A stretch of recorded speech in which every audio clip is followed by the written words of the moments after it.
Over the last 25 years, our first guest tonight has starred in some great movies. Diner, The Pope of Greenwich Village, Barfly, and just this year, Sin City. This Friday, you can see him play a bounty hunter with a heart of gold in Tony Scott's Domino. Here he is, Mickey Rourke.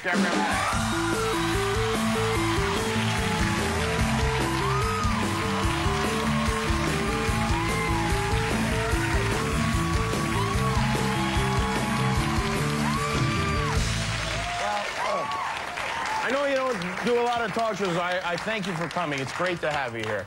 Thank you. Your movie Domino opened right across the street last night, right? That's right. Yeah, we had the premiere last night. At the Chinese Theater. Did you stay around to watch?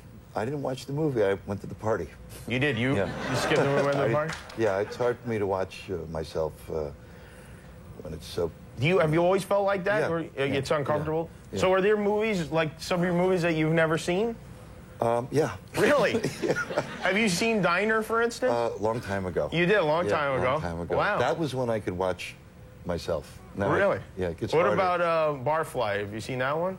Yeah. You have? Yeah, Okay. that was a long time ago, Yeah, too. yeah. Back in those days. What about Sin City? It. Have you seen Sin City Saw yet? Sin City, yeah. Oh, you did? Okay. Yeah. All right, so you've seen most of them. Because I had a mask on. So oh, okay, so it's okay. Yeah, it was, yeah. I know what you mean, though. It's probably, Yeah. it's an uncomfortable Well, thing. it's like, oh, God, I got to look at you every day. I don't want to sit there. Yeah. Yeah. And so now, when you were starting out, Yeah. I know a lot of actors feel that way. Who are the actors that you saw and thought, that's the guy or woman or whoever that I want to be like? Be like. Well, Yeah. you know, I was really fortunate because I got into the Actors Studio and Strasberg was still alive for a couple of years, and Al Pacino was there, and Wow. Christopher Walken, and Harvey Keitel, and Robert De Niro, and those are the guys that I went, wow. They were studying there. And did you guys, was it strict, or did you guys have a lot of fun during those days? It was interesting. I mean, I got into the tail end of when it was like a place to go, and I think the first day that I got in there, it was like an old church or something, and there wasn't many places to sit, and so I was standing. Since I was new, I didn't feel like I really Take a deserved spot, to be right? in there, really, so I was kind of hovering near the door, and then I finally moved in a little bit, and I hear, I said, oh, Harvey Keitel's going, move. Oh, really? Yeah. So, Really? yeah, I thought, oh my God. Was he the class bully? Harvey, no, but I was just excited that Harvey was snapping his fingers at Sure, me. yeah. Yeah.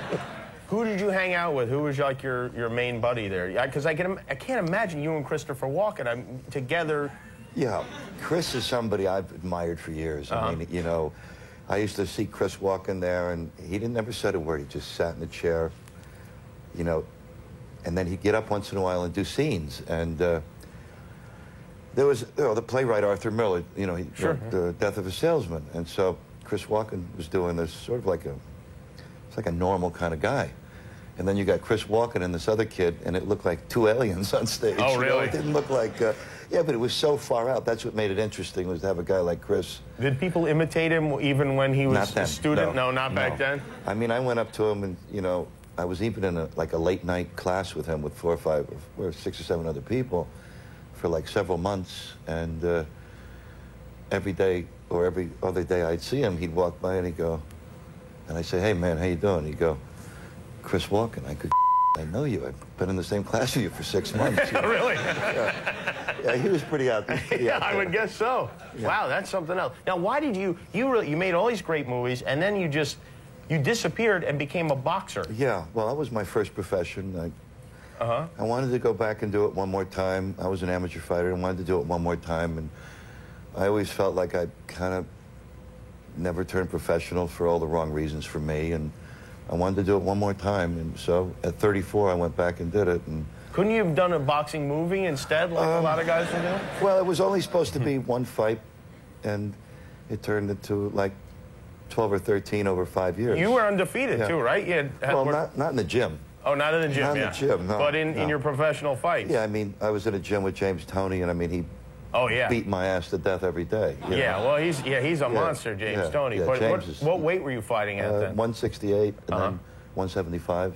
Wow. And did you enjoy doing that? I really did. Why did you give it up then? The doctors told me. Oh, said, really? Look at your neurological. I said, well, yeah, what about it? And they said, well, I'm 3 fights away from a really big fight, and they're paying me such and such amount of money.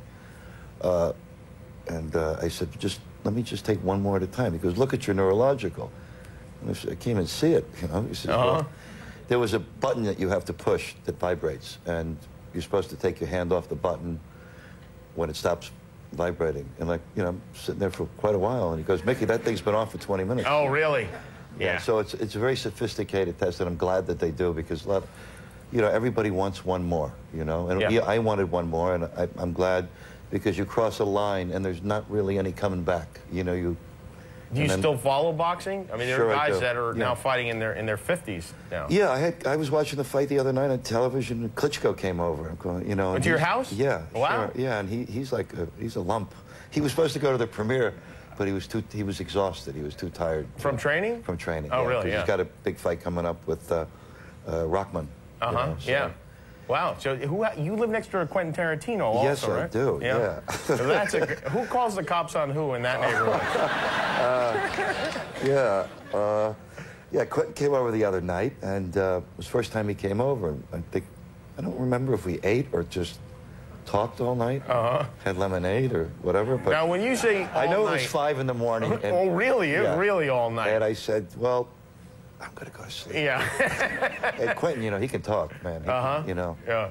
And so I said, well, do you want a plate of food to take with you? So oh, really? He walked back to his house with a plate of food. Is that right? Yeah, at 4:30 in the morning. Has he returned the plate yet? He was supposed to come here with me tonight. Oh, really? Yeah, he's a big fan of yours. You can see how close we are. He didn't show up. Yeah. Now, this new movie, Domino, this is about, it's mostly a true story. Yeah. About, well, it's about you play a bounty hunter. Well, I'm like Domino's mentor, in a way. I've got a bounty hunting business? Company, I don't know. Right, boutique, a bounty hunting boutique. And there's this girl, this really great-looking chick that wants to be a bounty hunter, and she sort of throws some stuff through the windshield of my car, and I said, well, what do you want, honey? Slap in the face? And she goes, no, I want to be a bounty hunter. And I'm looking at her going, because she's a real hot-looking girl. Keira Knightley plays her. Keira, yeah. And so Keira stepped up to the plate and delivers like a hell of a performance, and I don't think it would have been the movie that it is unless Tony Scott was directing it. You know, and you finally got a chance to work with Brian Austin. Who do you know? Who is it? Ian Ziering. And Brian Austin. Well, we kidnapped them. Yeah. Had you ever seen 90210 before shooting the film with them? Oh, yeah. You had? Oh, really? Yeah, sure. Yeah. Really? Those guys were great. No, they were very enthusiastic to come to work. Yeah, I bet they were psyched to be a part of that deal. Yeah. Well, we have a clip from the movie. Let's show it. I don't know. I don't think we need to set it up, but I think this is Mickey Rourke and Keira Knightley, and the movie's Domino. Opens this Friday. How did they fit those words in? Well, it looks great. I'm glad you're back. It's been too long. Mickey Rourke, Domino, again in Friday. We'll be right back with Danica Patrick.